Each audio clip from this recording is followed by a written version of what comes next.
جی السلام علیکم پاکستان. آج میں میرپور اپنے گھر میں ہوں اور یہ ویڈیو میں پاکستان میں ان لوگوں کے لیے بنا رہا ہوں جو کہ وہاں پہ ڈیمز نہیں بننا دے رہے اور اسپیشلی جو کالا باغ ڈیم ہے اس کی مخالفت کر رہے ہیں ہمارے جو بڑے بڑے سیاستدان ہیں. یہ منگلا ڈیم کی دیوار ہے اور یہ آپ دیکھیں کہ کتنا خوبصورت یہ میرپور بنا ہوا ہے. بڑے بڑے یہاں پہ گھر ہیں اور بہت بڑا زبردست اور خوبصورت لینڈسکیپ ہے اور میرپور کو لوگ کہتے ہیں کہ یہ منی انگلینڈ ہے. یہ دیکھیں دور اس کے یہ جس طریقے سے یہ انڈیولیٹنگ اور بڑا خوبصورت ہے. یہاں پہ بہت بڑے بڑے گھر بنے ہوئے ہیں. یہ نیچے میں آپ کو گھر دکھاتا ہوں. یہ محلات یہاں پہ جس طرح کے بنے ہوئے ہیں اس طرح ڈی ایچ اے بحریہ میں بھی کم ہے. Just look at this house. ٹھیک ہے جی, یہ آپ گھر دیکھیں اور اس کے ساتھ بھی جو یہ باقی گھر ہیں یہ بھی ایک 2 کنال کا سامنے ہمارے گھر بن رہا ہے.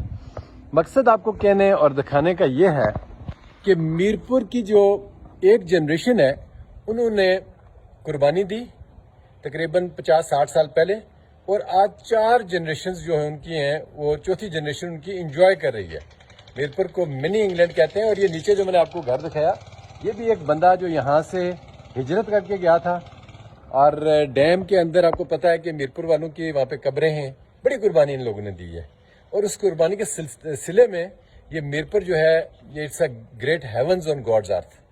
تو میں ان سیاستدانوں کو یہ کہتا ہوں کہ آج وہاں پہ جائیں اور عوام کو میں کہتا ہوں اٹھا کے ان کو اس پانی میں آپ پھینکیں جنہوں نے یہ ڈیمز وہاں پہ نہیں بننے دیے.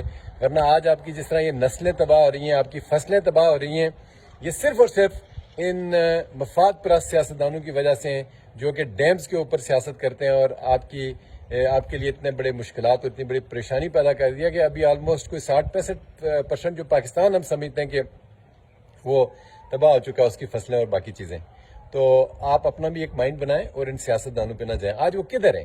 کیوں آپ کو امداد نہیں دے رہے؟ جو بڑے بڑے یہ اسمد یار ولی اور یہ بڑے بڑے جو باتیں کرتے تھے کدھر غائب ہو گئے ہیں آج؟ ان کو پہچانیں. یہ میں فردر کچھ نہیں کہوں گا, ایسے ان پارلیمنٹری ورڈز ہو جائیں گے. Thank you very much. Pakistan زندہ باد.